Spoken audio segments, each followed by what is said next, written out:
But when he was good, Paul's letters were very widely circulated at that point of time. So he was a great admirer of Paul. So when he put out the first canon, he had his 10 letters only of Paul. We have altogether 13 Pauline letters. But because he zeroed down only on one, that is the Gospel of Luke. But not the original text that we have in the Gospel of Luke. It was a very redacted, okay? It is like he literally took the scissors and what did not suit his ideology, he cut the Gospel to size. And so we have a very greatly redacted version of Luke and the 10 Pauline letters, which was the first canon of scripture that was put up by Marcion. Go on to the next. And so this is what I said. Okay, so inherent to this, he did not recognize why Marcion is considered to be a heretic. We have to keep in mind, okay, the ideology that he promoted.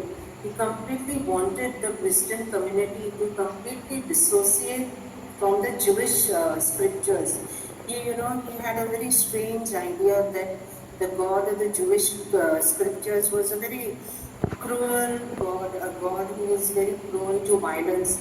Probably they say, scholars say that, after the Jewish revolt, I remember I told you about how the temple came down, okay, in 70 AD, the Jewish temple was completely destroyed by the Romans. But in the Great Jewish Revolt, which started in 66 AD and ended actually in 73. But in 70, the temple was gone. That big wonder of the ancient world, which was built by Herod, was no longer there. But soon after that, that Jewish revolt, soon after that, again in the year 135, when Hadrian was the emperor, again there was a mighty revolt that broke out, and Hadrian the emperor crushed it, okay, in such a way that no Jews were even allowed to go to Jerusalem. So probably, given the fact that was around the time Marcion is there on the scene, so could be scholars speculate that maybe Marcion, he did not subscribe to the ideology of all these people who were, leaders of the Jewish revolt, and that must have been the reason also that he was put off by the ideology that was contained in the Jewish scriptures. So he felt that Christianity should have nothing to do with the Jewish heritage, because the God of the Jewish scriptures was a God who only promoted violence. This idea, okay, was very jarring to the ears of the church fathers, early Christians, because we hold the belief that Jesus is a fulfillment of what was promised in the OT. So how can we just leave aside the Old Testament and say that we have nothing to do? Actually, we have to remember that Jesus, when Jesus brought his followers after his death and resurrection, as the church began to coalesce, okay, they were not called, that idea of they being a church had not yet taken root. What people were, they used to be referred by people outside as people of the way. Okay? They were called, the early Christians were called the people of the way. And so, this idea of Marcion saying that we have nothing to do, okay, with Jewish the scriptures and all, was an idea which was totally opposed to what was being taught in Christianity. Go on to the next. And so we have the Marcionites and all, who finally Marcion was excommunicated in the year 144 CE. But that doesn't mean that, though the Christian leaders excommunicated him, the Church of Rome went all out and put him out of the Church of Rome, he continued to flourish, and his followers became quite, widespread all over the Mediterranean world. But we had our own theologians to take them, and foremost among them were Irenaeus, Tertullian, and all, who they were the first Christian apologists who fought this heresy, and they came out with writings condemning what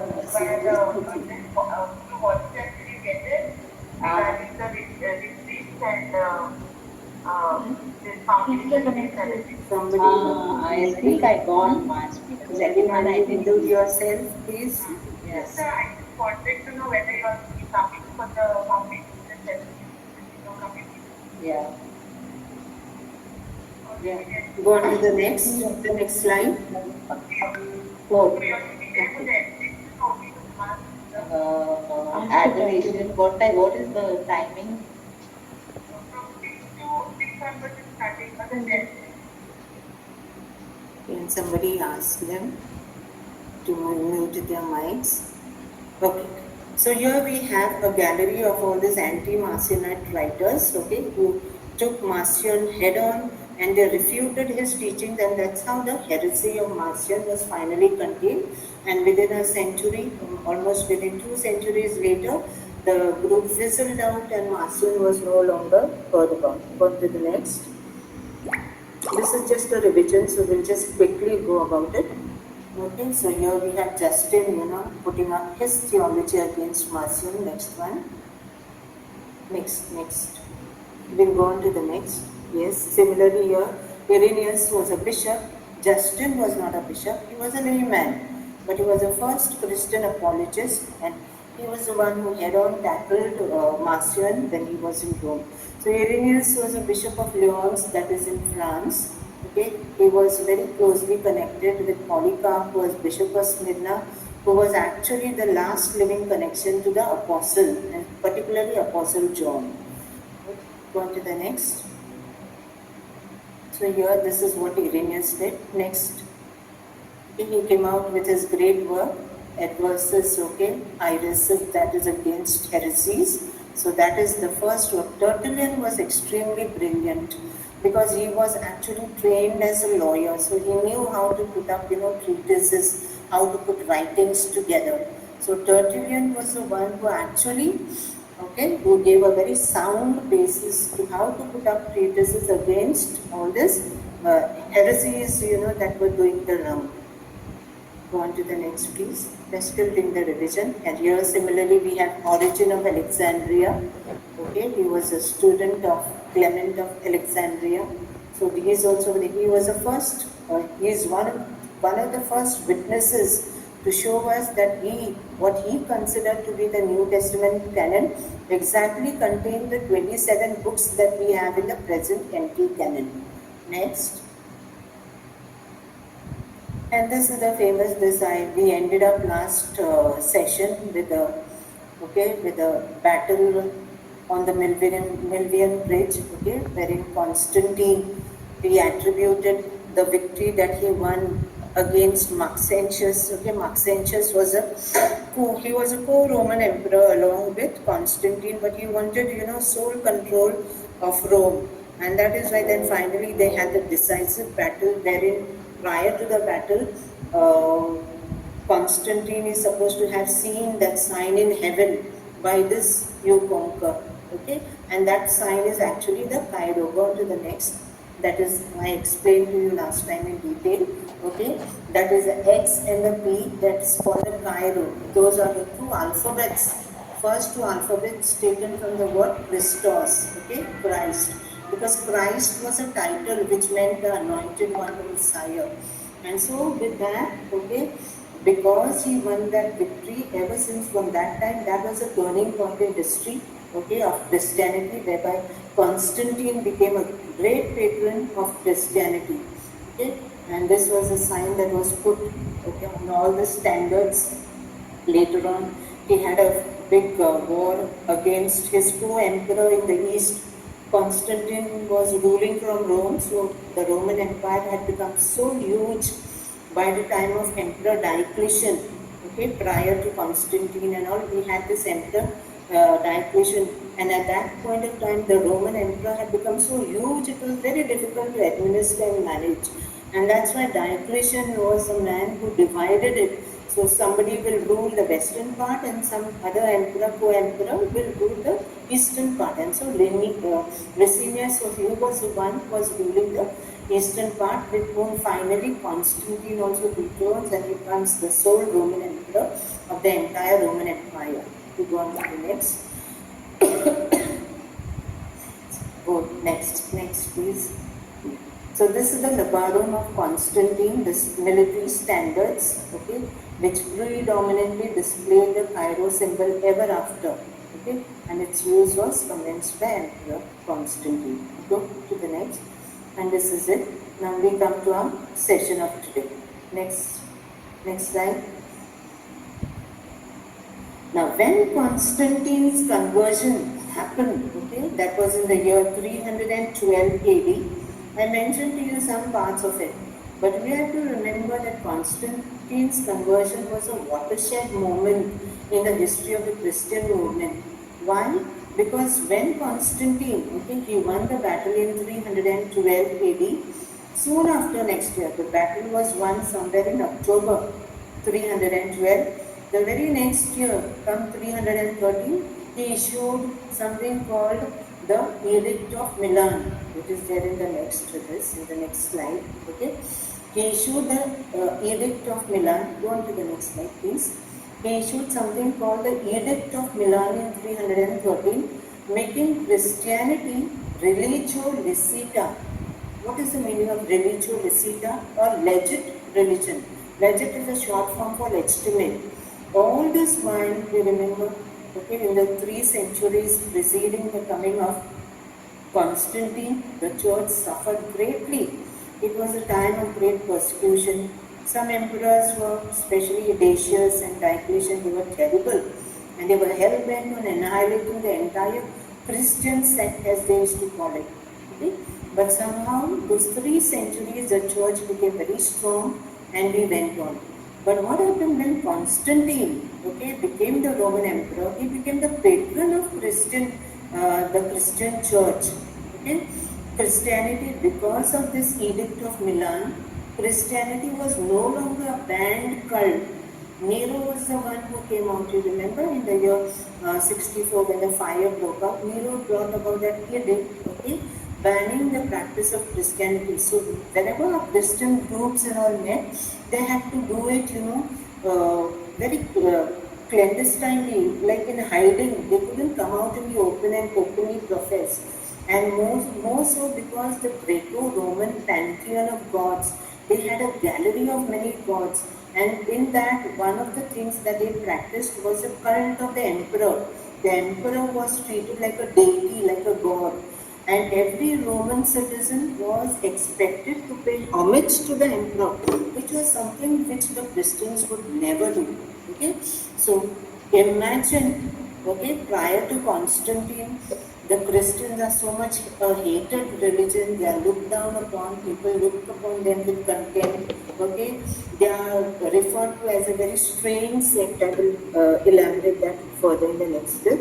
So when this edict came, and Christianity became a legitimate religion, everything was dramatically altered. The entire social and cultural world of the Roman Empire was changed in a very seismic way. I purposely use that word seismic.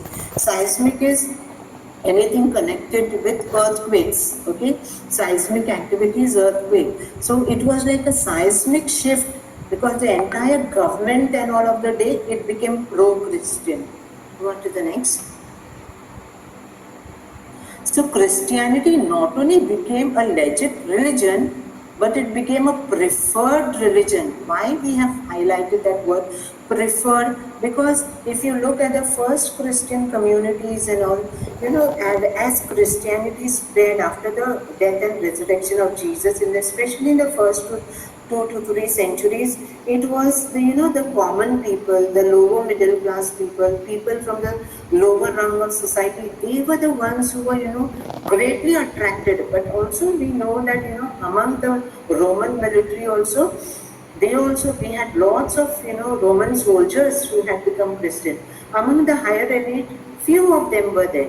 So it was a religion that appealed to a few. The higher rounds of society, the elites, okay, the nobles and the aristocrats, they who had something called the Greco-Roman education, that sort of background rooted in Greek philosophy and all, they always tried to look down upon the Christian faith with contempt.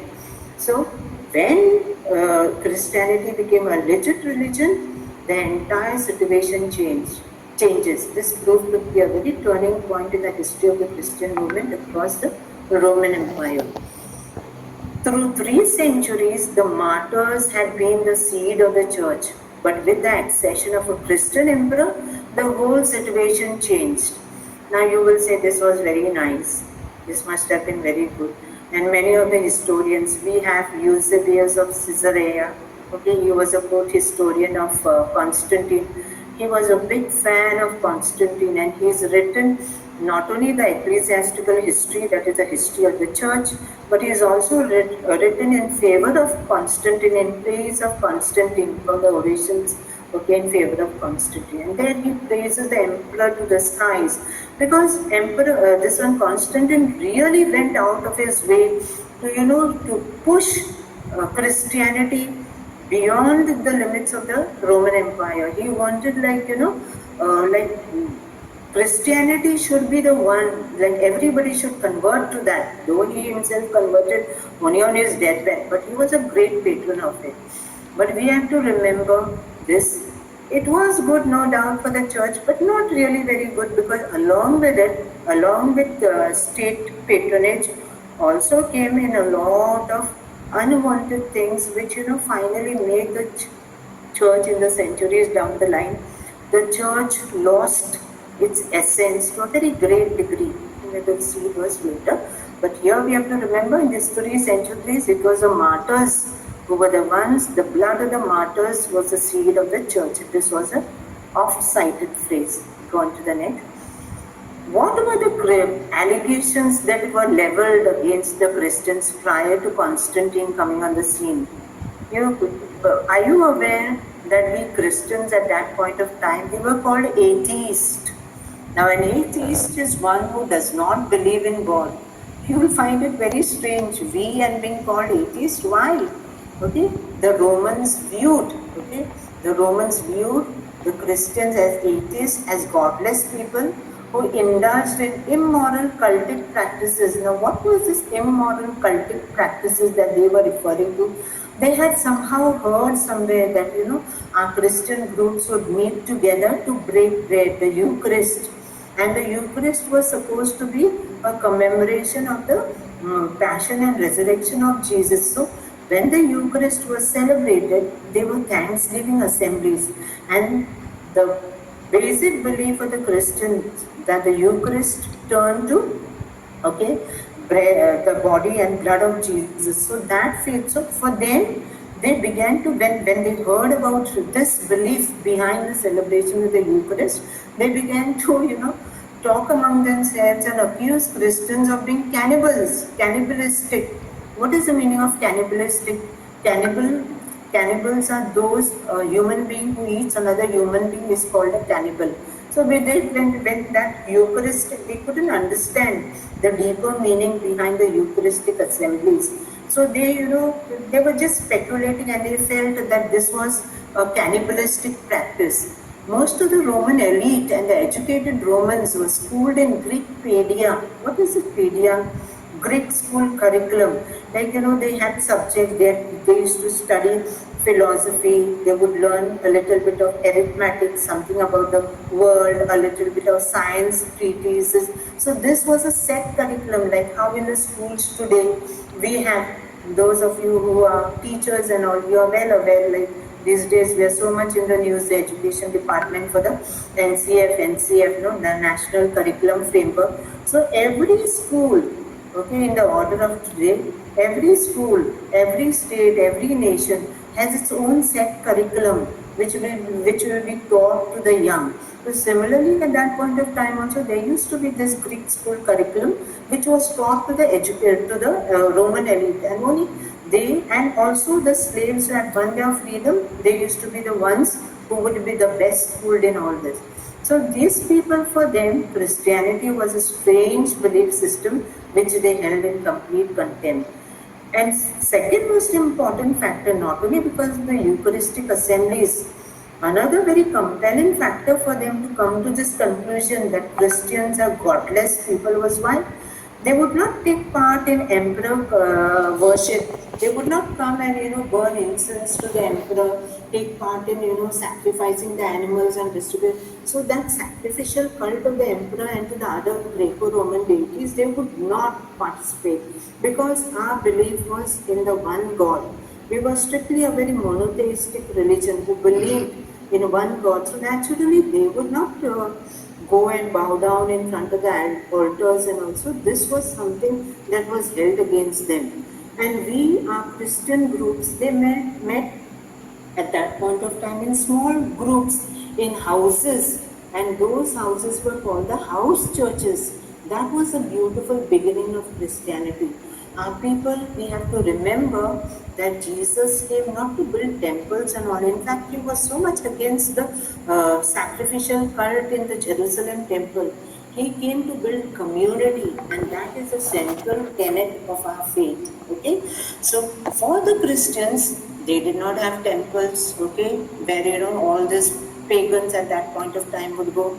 There were no altars, there were no sacrifices, there were no statues, okay, to their God. And so they were considered godless and atheist people. And just on the side note, there was one particular emperor, okay, much before Nehru comes on the scene, this was much before, somewhere in 39, okay, AD. There was one particular emperor, you must have heard about it, was literally a madman, Caligula by name, okay. Today's scholars try to learn about him, why he was such a maniacal person. He was the one who suddenly, he had ordered that a life-size huge statue of his should be, put in the temple of Jerusalem. And the entire Jewish community was, so much shaken. There was an entire embassy that went especially in Rome to convince him to desist from that. This was much before the Jewish revolt and all broke out, okay? Much before the temple also was destroyed. So that is why for the Romans, okay, for the Greco-Romans, for them the altars and statues to their gods like Zeus, okay, Artemis and all, Jupiter, those things mattered the most for them, and every Roman citizen had to, take part in all this worship. So the Christians would not do that. And that is why they were considered to be godless people. It was a work of Christian apologists. I remember in the last session, I dwelled in quite a detail about Justin Martyr's two great works. Two works he wrote, Apology 1 and Apology 2. And what were they? They were directly what he had written. It was a petition to the Roman emperors, Antoninus Pius the first one and Marcus Aurelius the second one. Directly telling them, Justin Martyr so beautifully puts up before the emperor as to why these beliefs that are held about the Christians is wrong. And so they were refuting, they were putting, what is the real context of the faith before these people. So that is why they are called the apologists. Apologist means one who defends. So they were the ones who defended the faith in the early centuries. Similarly, we have this Tertullian, we already know Hippolytus of Rome was another one such apologist. Let's go to the next one. Now, against the backdrop of this changed social world in the 4th century AD, this whole period is also commonly referred to as the post-Nicene era. Okay, the period after the 4th century, after the Council of Nicaea met in 325 under Constantine's direction. The whole period after that is called the post-Nicene era. The story of finalizing the anti-canon unfolded after 3 centuries of gradual evolution. And the anti-canon had to be now finalized. It was time because Constantine was on the scene. He had already made a request, a demand of 50 copies of the New Testament. Now when he made such a demand, what would they put in the anti-canon? So there was they all had to come together, and already there was a canon circulating, but it was not fixed. Okay, so on the demand of the emperor to provide them 50 copies of the Christian scriptures, the pressure was put to finalize the anti-canon. Go on to the next. Now in this New Testament canon, we have 27 texts that make up the New Testament. Among them foremost are the 4 Gospels. Now why only 4 Gospels and why no more than 4? Let us see why. Okay? There was, I told you, canon means the measuring rod.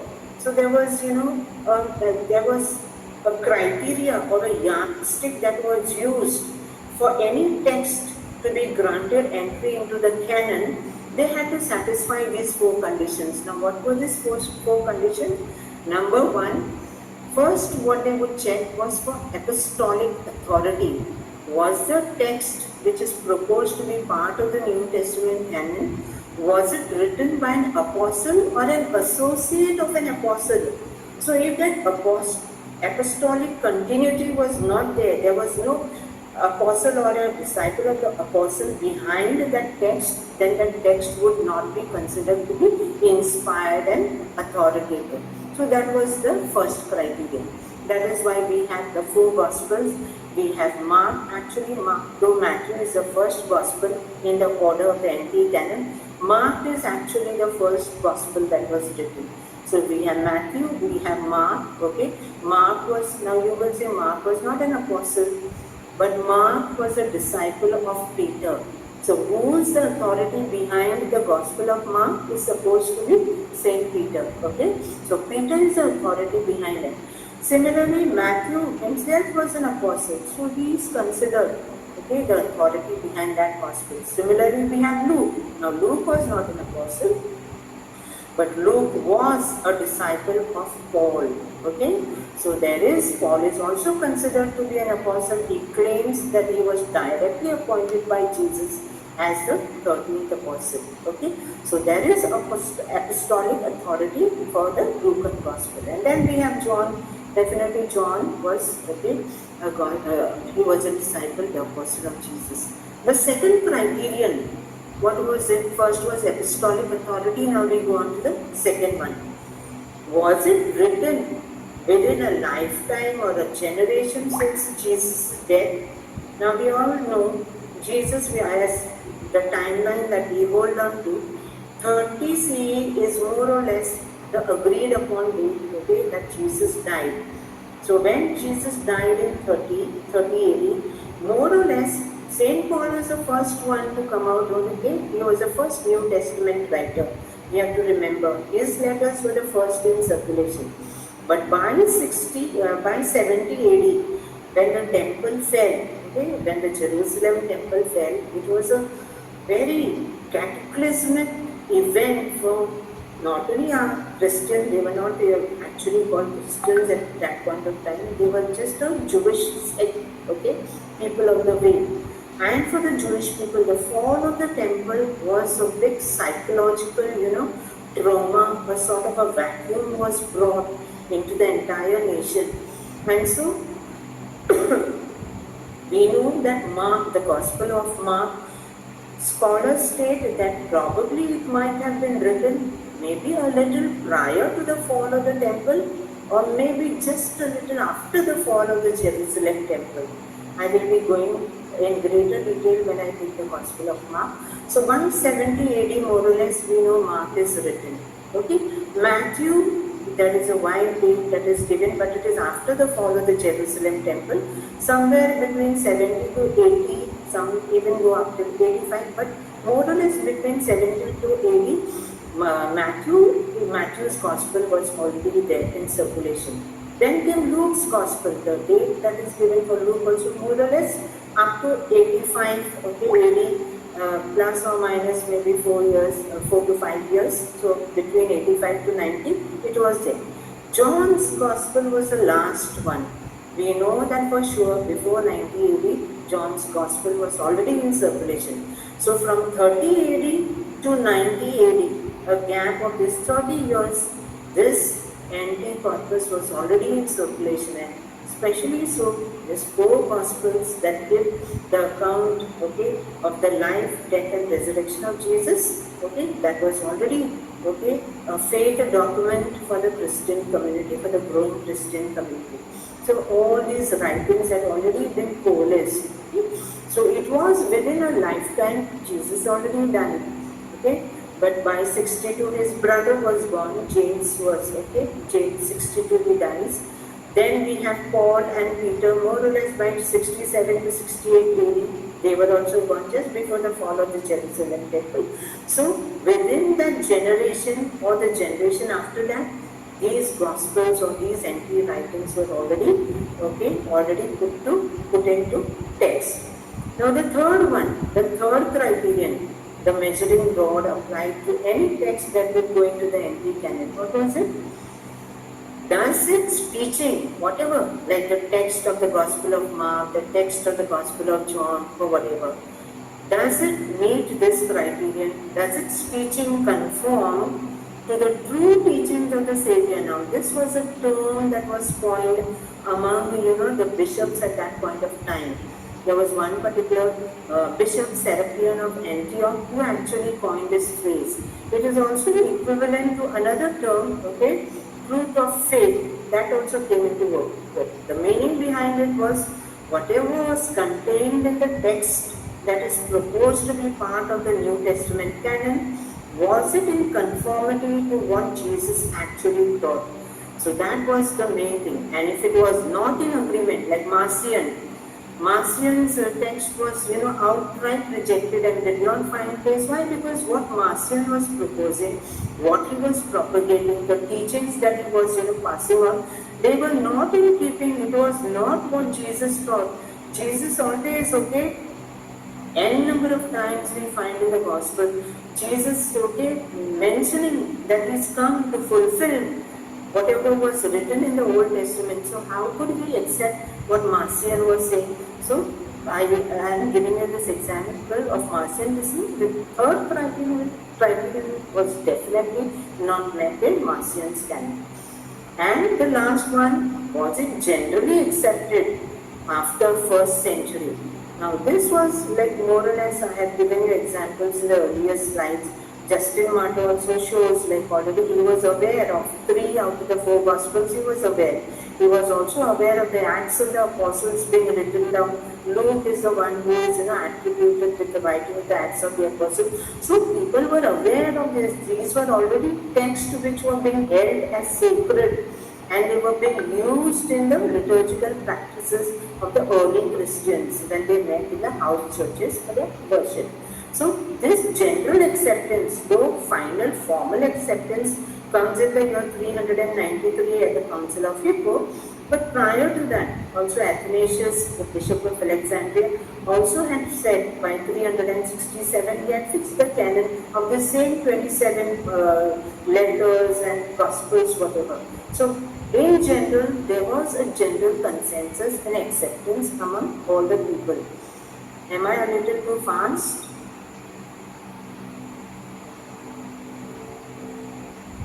Do you want me to revise the points again or should I go ahead? Go ahead. Go on to the next. Okay, so finally the canonical texts that made in the NT canon, are these what I've listed, but by mistake I've left out one, that is the Epistle to the Hebrews. The letter to the Hebrews is not listed, that is also part of it. Okay, so we had the 4 Gospels, the Acts of the Apostles, which gives the history of the nascent Christian church. Okay, the 13 Pauline letters, 1, 2, and 3 letters, that is of John, 1 Peter, 2 Peter, Epistle of James, Epistle of Jude, and under Apocalypse we have the book of Revelation and the letter to the Hebrews. Go on to the, now this is, you are all aware that when we say what is the New Testament, at one glance, these are the texts that make up our New Testament canon. Now let us have a, now why I am telling you about this, because are you aware that besides this 4 Gospels, there were many other Gospels which did not make to the NT canon. I will give you examples of a few. Go to the next slide please. Famous Gospels that didn't make it to the NT canon. I am sure you must have heard about this because of late and all, some other things and all invite a lot of media attention. In fact, there are also movies and all made. The Da Vinci Code is one of them. Okay, so these are the Gospels. These were there already in circulation. The Gospel of Thomas, the Gospel of James, infancy, Gospel of James, Gospel of Hebrews, Gospel of Judas, the Gospel of the Gibeonite, Gospel of Marcion, which you are already aware, Gospel of Peter, Gospel of Mary, the Gospel of the Nazarenes, the Gospel of Philip, Syrian infancy Gospel, Gospel of Nicodemus, the Coptic Gospel of Thomas, infancy Gospel of Thomas, the Gospel of Ruth, Pseudo-Matthew, Gospel of Badasians, Gospel of Basilides, Gospel of Bartholomew, Gospel of the Egyptian, Gospel of Mary, and the Proto-Evangelium of James. Okay, and then last I put in red a hypothetical Q gospel, which still today I put it in red. Why? Because there is no fragment or a remnant of it. Hypothetical, what is the meaning of hypothetical? It is like, we think it must have been existing. When we will be doing the Gospel of Mark, we will be, extensively referring to it. So it is a hypothetical Q gospel, a sayings gospel, a gospel that only contains the so-called sayings of Jesus. So these are the gospels, okay? These are what we know of. But could be that, many more must have been there out, not yet discovered. These gospels and all were often referred to in the patristic writings. What is patristic writings? The writings of the early church fathers. Pater means father, no? So the writings are collectively called patristic writings. So in the patristic writings, in that I told you about Eusebius, he was a historian, court historian of Emperor Constantine, and he has written the Ecclesiastical History, which is a huge voluminous work in many volumes. So in those also there are references made to these Gospels. But fragments of these Gospels here and there began to be found only in the 18th, 19th and also in the 20th centuries. I will take you through the list. Go on to the next slide. The next slide. Yeah. Now let us take only one case of the Gospel of Thomas. Why it failed to make it into the New Testament canon? Among all these Gospels now, the Gospels which are not part of the NT, the most famous are the Gospel of Thomas, the Gospel of James, and the Gospel of Mary also, and of Philip. Okay, and the Gospel of Judas, definitely you must have heard about that, and the Proto-Evangelium of James. Now these are, when they were found, go to the previous slide please. The previous slide only. Okay, sorry sir. Go on to the next. Now why the Gospel of Thomas did not make into the NT? Well, this is that there's a place in Egypt called the Nag Hammadi Codex. Okay, Nag Hammadi is a place, and at this place, somewhere in 1945, okay, scholars happened to find in the deserts of Egypt at this place, okay, they found a big jar that contained a lot of papyrus documents, and one of these, okay, that whole thing, codex is actually a book, like how we have the book from today in ancient times, they did not have books like how we have. So what the ancient writers used to do, the most favored document on which they would write, the writing material was on papyrus. Papyrus was, a reed found in the river that would be taken, it would be hammered out, that pulp dried out and all, and those dried sheets would be used to write them down. So here you can see it was a papyrus fragment. Now the fragment of this Gospel of Thomas was already first discovered at another place in Egypt called Oxyrhynchus. But that was, in fragmented form, just a small little piece, and it was at papyrus. But in Nag Hammadi, in 1945, that is very recent, Oxyrhynchus was somewhere in 1890s something, okay? But this find was pretty closer to our time, that is in 1945. This entire collection of ancient documents was found. And that is why it is called the Nag Hammadi library, because it contains not only one particular, most of these Gospels, okay, the Gnostic Gospels, they are collectively called. I will be coming to that, explaining to you what is the meaning of Gnostic. Okay, these Gospels were all part of the Gnostic Gospels. They were all tied together in codex form, sheets put together. When they used to make a codex would not be normally made of papyrus. It would be made of vellum. Now what is vellum? Vellum is dried skins of goats and sheep.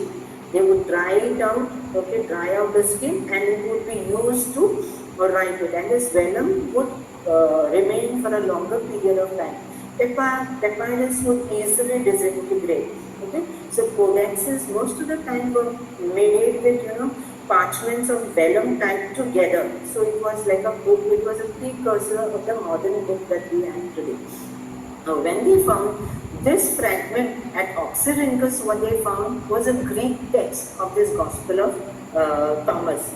And in this Nag Hammadi, in that Codex 2, where they found this document, this was a pretty big entire Gospel, in fact, of the Gospel of Thomas was found, but it was found in the Coptic language. Now what is Coptic? Coptic is Greek, but what kind of Greek? The best way to illustrate is, you remember when we are writing in Konkani, okay? All of us, when we are writing anything in the Konkani language, how do we write? What script do we use?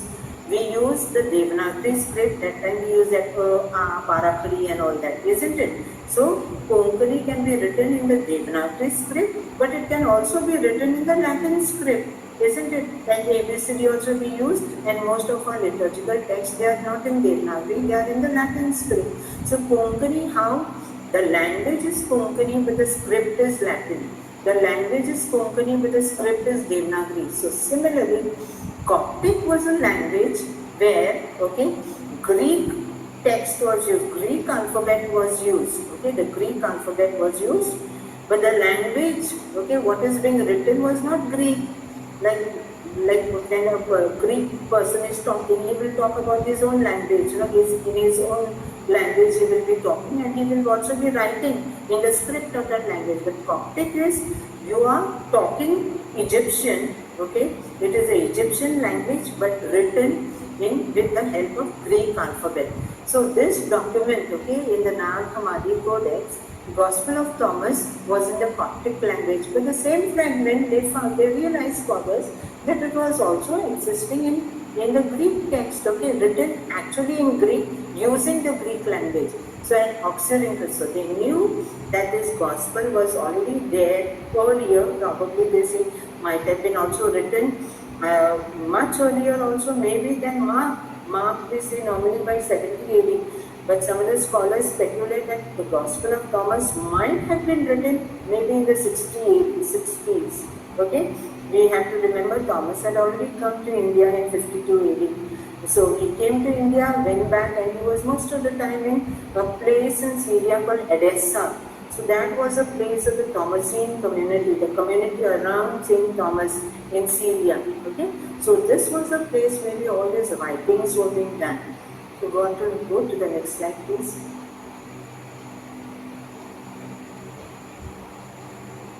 The Gospel of Thomas, also known as the Coptic Gospel of Thomas, is an extra-canonical, okay, Saints Gospel. I think those letters have got slightly different.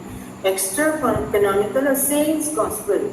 Now this Gospel, when you compare to the 4 Gospels that we have, it is totally different. Now what is so very different about this? I explained to you, it was discovered here in Nag Hammadi, and the scholars, they normally speculate that when in 367 AD, Bishop Athanasius had already drawn up, and he was a leading figure among the Nicene Fathers. So Bishop Athanasius was the one who took the lead, okay, to assemble all the documents that would comprise the empty canon. So when he had already come out with a strict canon of Christian scripture, maybe all these documents which were considered to be, not, in consonance with the teachings of Christ, they had some Gnostic tendencies, they were all to be discarded. So maybe because they were condemned as heretical, they were disposed of by people who were using. And that's how they ended up in the Egyptian desert, okay, put up in the jars, which was later on discovered. Go on to the next. Now, why this Gospel of Thomas, what is peculiar about it? Okay, I already told you, some say it might have been written down in 60 AD, some of them even go late as 250 AD. But it is made up of only 114 sayings attributed to Jesus. Okay, only the sayings of Jesus. It has nothing, okay, it does not give you any narrative Like, when we take the Gospel of Mark and all, we have the miracles, okay, Jesus having encounters with people. So all those, when you look at those, especially the synoptic gospel, the first three, when you look at those gospel, you have a mix. You have his sayings, then his teaching, okay, he's teaching the people. So where he gave his public teaching, so during his public ministry, okay, his teachings were all encapsulated in the gospel. But at the same time, you also have narratives like, the woman who was bleeding for 12 years, how she comes and touches him. Okay, in the Gospel of Mark, we have that famous incident of Jairus' daughter, how Jesus goes. Those are called narratives, where the author of the Gospel is narrating events in the life and the ministry of Jesus. And not only the sayings of Jesus, what he said, what he taught the people, okay, his actions, his miracles, but most importantly, these Gospels unfailingly have an account of his passion, death, and resurrection. Okay, you're getting the point? So when we talk about these four Gospels and you look at them, they have this complete whole. But when you look at the Gospel of Thomas, what does it have? It has only 114 sayings that are attributed to Jesus. So the surprising thing about it is, 2/3 of the sayings, okay, they resemble those found in the canonical gospel. So maybe whoever was the one who thought like, he must gather that, when this all must have happened after Jesus died, they were trying, memory plays a very important role over here. Jesus was no longer there amongst them. So they were in the post-resurrection, in the light of the post-resurrection event, they began to remember, okay, the teachings, what Jesus, how he was grooming them, how he was teaching them, what was the content of what, he emphasized. So they were remembering, and they must have obviously, when somebody means so much to you, you will always try to put down his memoirs and writing, the memory, okay, makes up the written record of the memory becomes the memoir.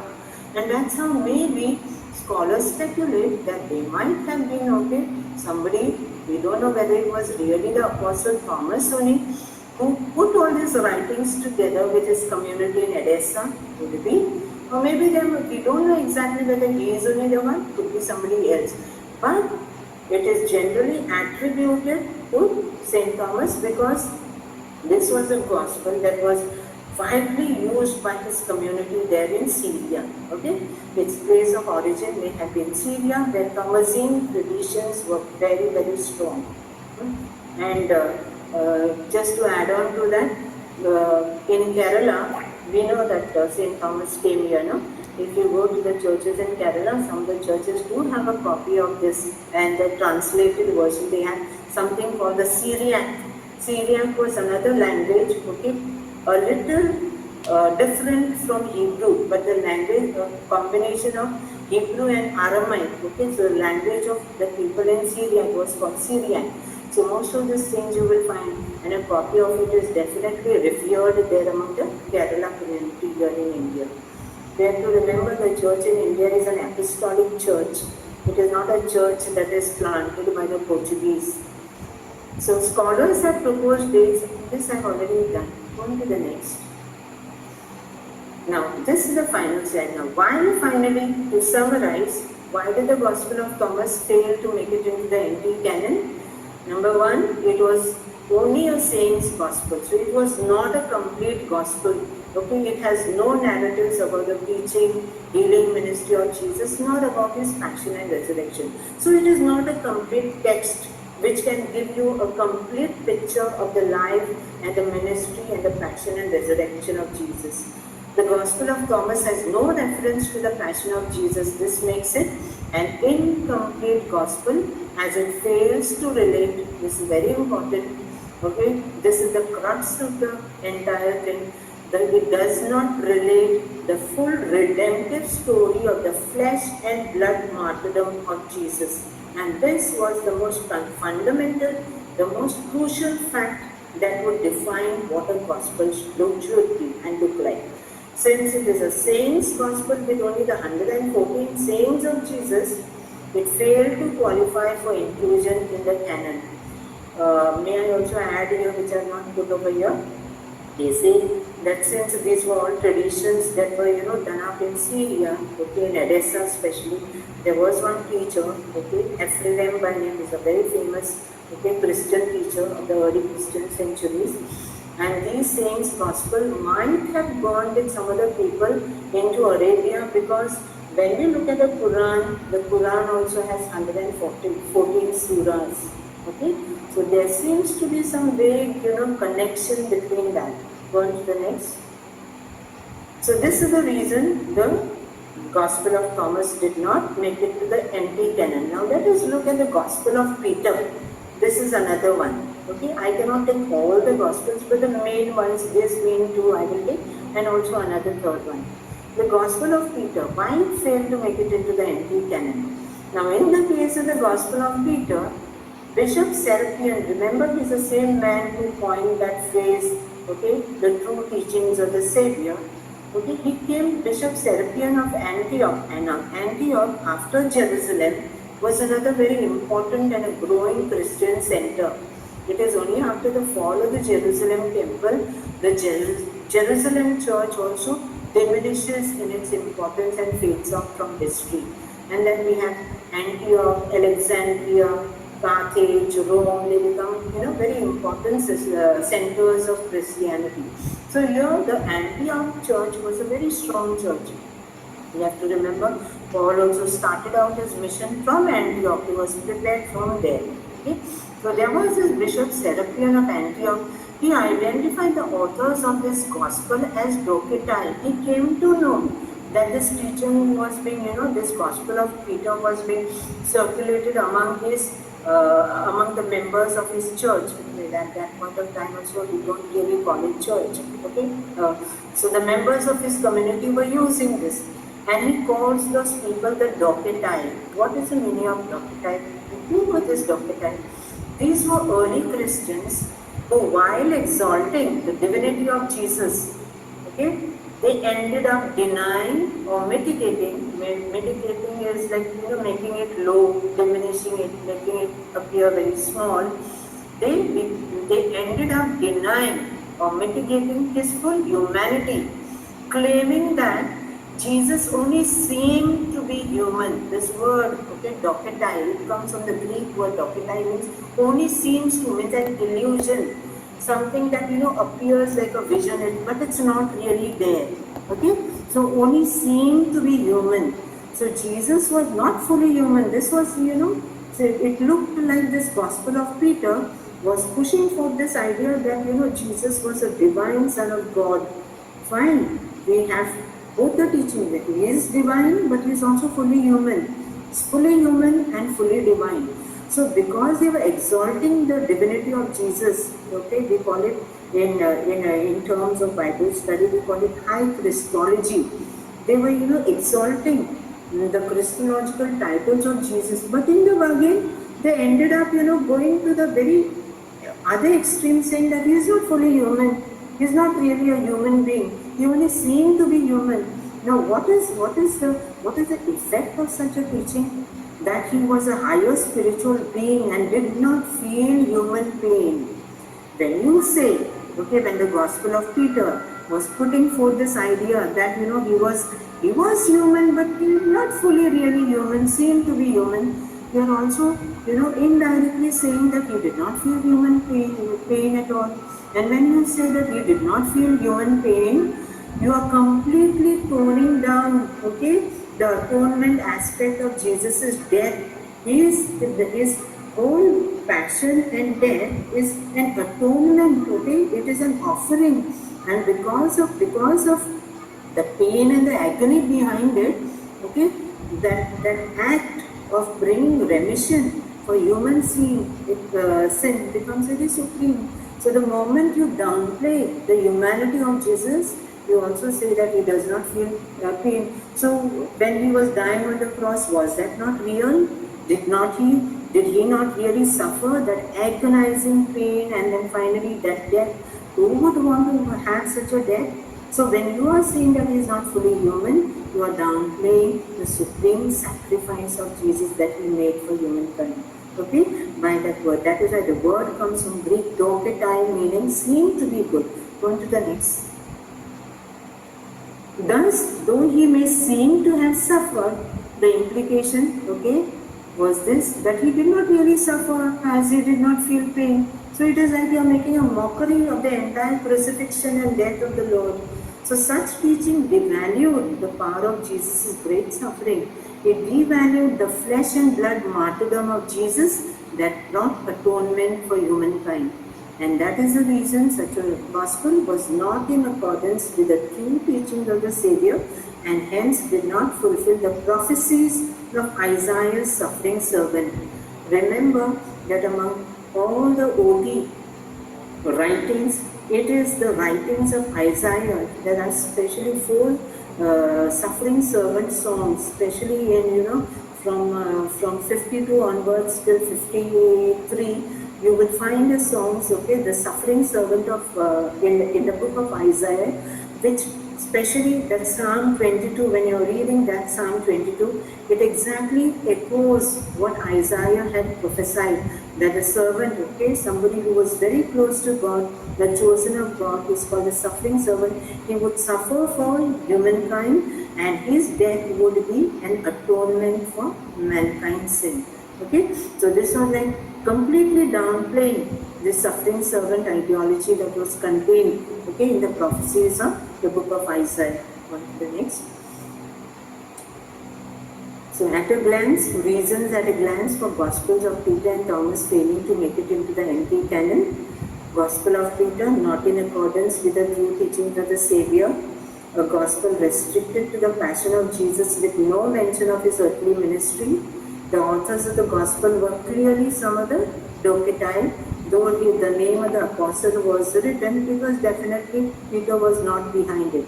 And it was a later gospel, definitely. Though attributed to the apostle Peter, it wasn't written by him and failed the test of canonicity. Come to the Gospel of Thomas again. Saying's Gospel contains no narrative of the teaching, healing ministry of Jesus, no mention of the passion, death and resurrection of Jesus, considered to be having Gnostic leanings, though attributed to the Apostle Thomas, authorship is not established for certain. We'll go on to the next. This is another example I've given of the infancy Gospel of Thomas. This is not the same as the Gospel of Thomas. Now this also was a gospel, The overall purpose of the text is to show this is a very fanciful gospel, and reading the contents of it, you definitely, at first instant only you will know that this is a very odd text. It is not in keeping with, what normally we find in the gospel. Why? Because it, tells about the boyhood, this of Jesus, like how he plays, he uses his magical powers and all to do miracles. Sometimes even certain, acts are attributed there, like in one particular, if I'm not mistaken, I think that I read, like he also takes away the feathers of the birds and treats them with a little bit of cruelty. It's very fanciful, this is completely not in keeping at all with what Jesus was and what is projected, in the canonical gospel. Go on to the next. Now this is quite an important one, but this is not a Gnostic gospel, but this was written, the Proto-Evangelium, or it is also called the original Gospel of James. Now who is James? James, the brother of Jesus. It was written around mid-2nd century AD, but it was not a Gnostic text because it was done in order to enhance the role of Mother Mary in Christian tradition. Like, have you ever seen that any of the 4 Gospels, we say that Mother Mary's parents were Joachim and Anna. From where we get all these things? We get it from this tradition, the Proto-Evangelium of James. It tells the story of Mary's childhood, and has no parallel. There is one particular thing mentioned about her, that she comes from a sort of a priestly family, and a reference to a 9-year stay that she stayed as a child in the Temple of Jerusalem, but it contradicts Jewish custom. So maybe the author has made this up in order to enhance the role of Mary in Christian tradition. Mary's birth to aged her parents were, as per tradition, were very old, not in a position actually to bear children, yet her birth was supposed to be very miraculous. And after the birth of Jesus, a midwife is said to have confirmed that Mary was a virgin. What it did, it modified the nativity narratives. You find the nativity stories only in the Gospel of Matthew and Luke. You will not find nativity story in the Gospel of Mark, neither in John. Okay, so whoever was the writer of this particular Gospel, he took the narratives from these existing two Gospels and greatly modified them to suit the idea behind why the Gospel was being written. Though the writer called himself James, his true identity is still uncertain, and we know for sure it's not written by James, the brother of the Lord. The work was possibly composed in Egypt and was widely popular from antiquity on through the Renaissance, that is right up to the 15th century. There are more than 30 extant, what is the meaning of extant? Existing Greek manuscripts and others in Coptic, Syriac and Armenian. These are languages. So this was a pretty very popular tradition that was circulating. And why in Egypt? Because especially if you go and look into the traditions of the Ethiopic church, the Church of Ethiopia, they hold Mother Mary in high esteem, especially given the fact that, along with Joseph, in order to escape the wrath of Herod, she came there, to Egypt. So that tradition is highly held. So there, that is a place where you will find the prominence of this particular manuscripts of this gospel still doing the rounds. So they are still the full text of the gospel available. Go on to the next.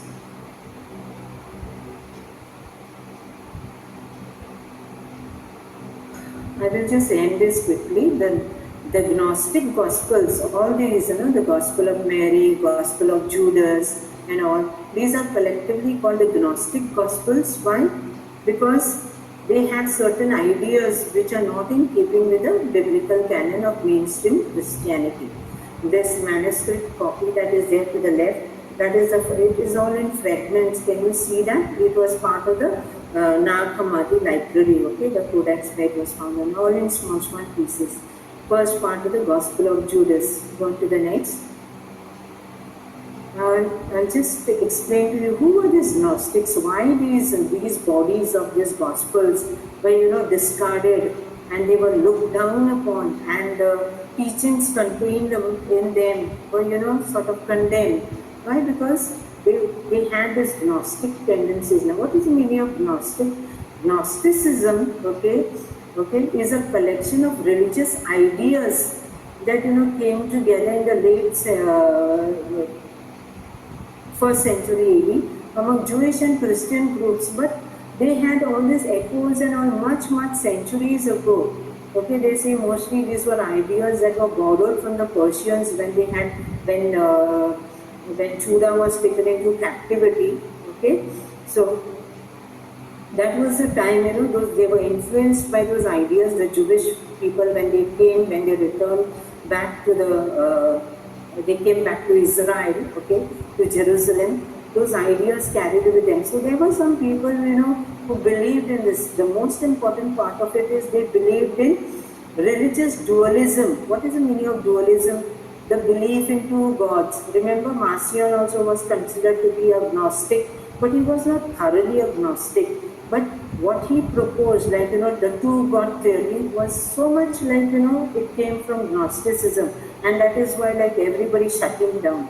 So religious dualists who believe that salvation is through esoteric knowledge, they say that gnosis, it is only through a very secret knowledge that is revealed to the soul will finally find its own identity and its destiny and will attain salvation.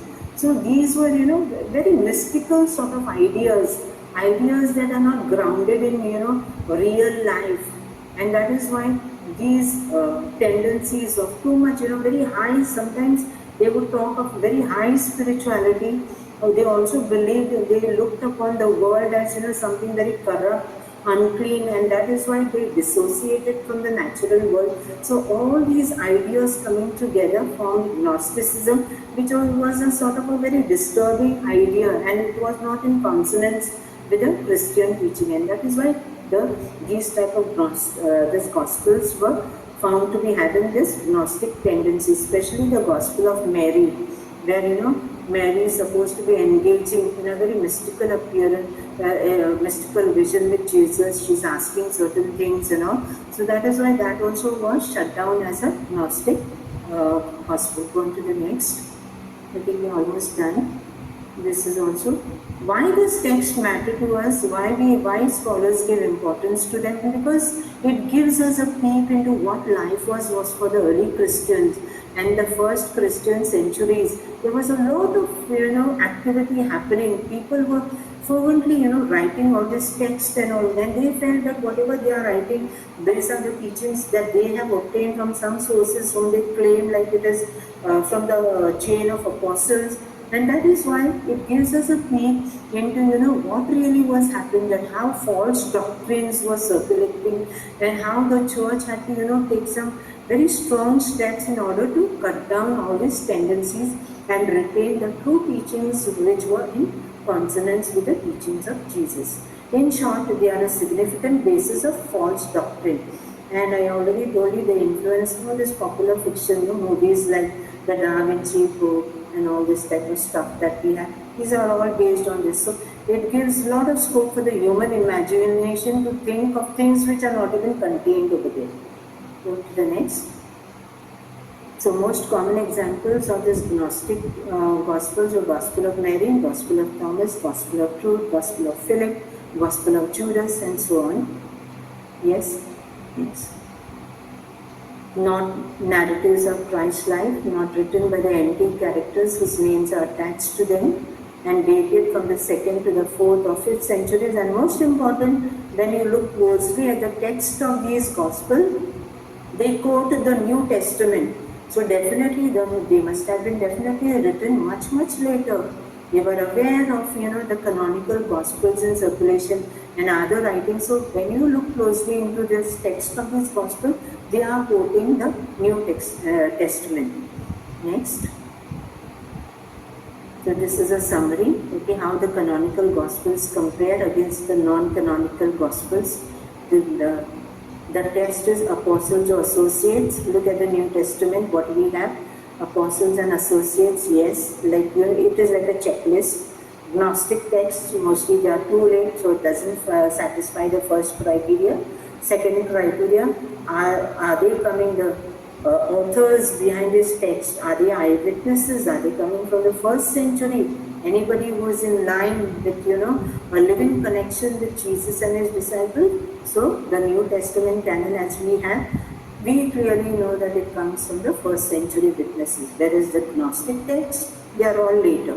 Similarly, agrees with other scripture, New Testament NT, yes, agreement is there. Gnostic text, definitely not. It's complete contradiction. Generally accepted, New Testament, yes. Gnostic text, rejected, no.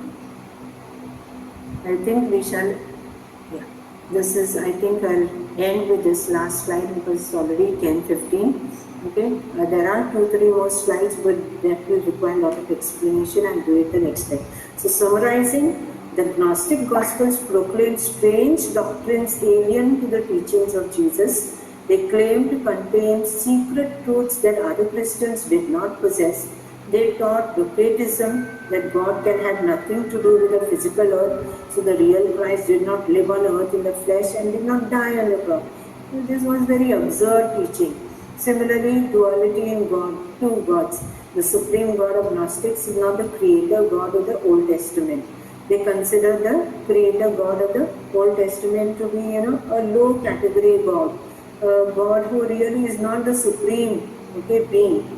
Some of them even view the Old Testament God as wicked or evil, equated with Satan, as the Marcionites did. There are varied teachings, So Adam was born as a result of relationship between Jehovah and Sophia. So all these claims are made, and that is why these are very spurious texts and they are outright rejected by the church. I think with this shall we end. Anybody has more questions?